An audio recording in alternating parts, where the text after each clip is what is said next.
Hey Jousters, it is time for your mobility moves of the month.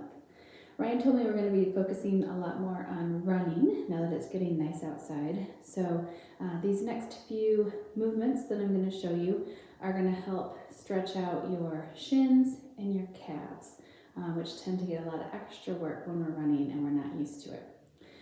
So the first one we're going to do is actually the move I'm doing right now.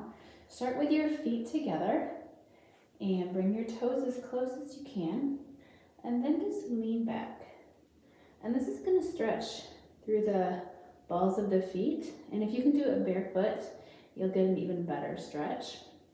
You just want to try to lean back and allow the toes to come forward and allow the balls, the middle of the foot to stretch out a little bit.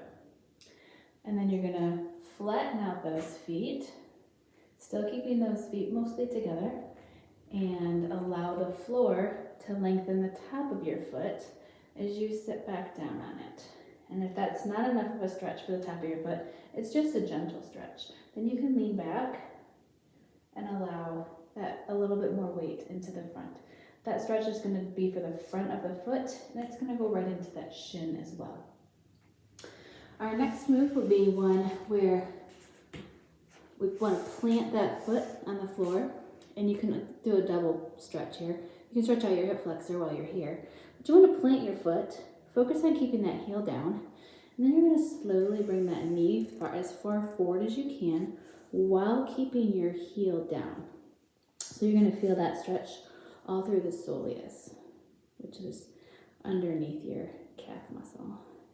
And then you can move that knee to the inside, get a little bit different angle on that stretch.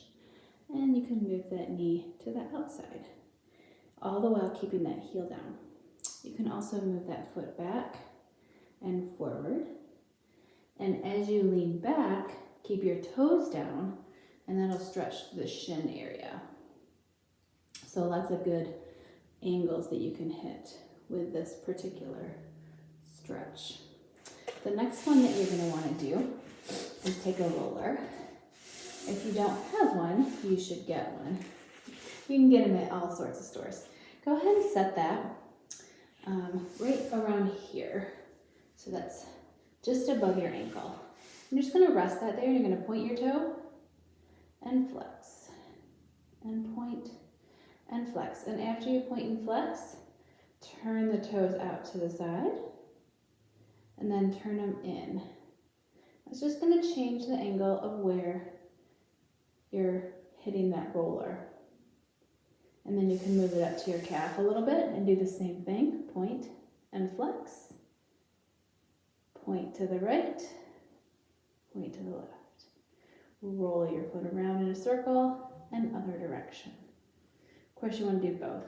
And that's all without moving the roller. Of course, you can move the roller as well, but you don't have to in order to get any kind of stretch there. For the front of your muscles, your shins, you want to make sure you stay away from your knees. So starting just below the knees, supporting your body weight in front. And you can roll those shins. That's just a bonus for you. It's not really a stretch. It's just helpful if you feel yourself starting to get shin splints.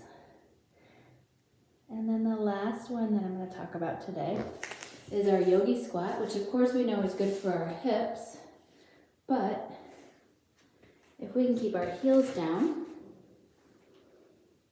in that yogi squat, we can go side to side, bringing the knee down in the center, and that's going to help stretch through those ankles a little bit. Take that knee out to the side and take it through the center.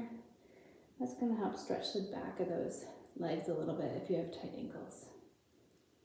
All right, that is all for our ankle mobility for this month. I hope you guys are doing well. I'll see you back here next month.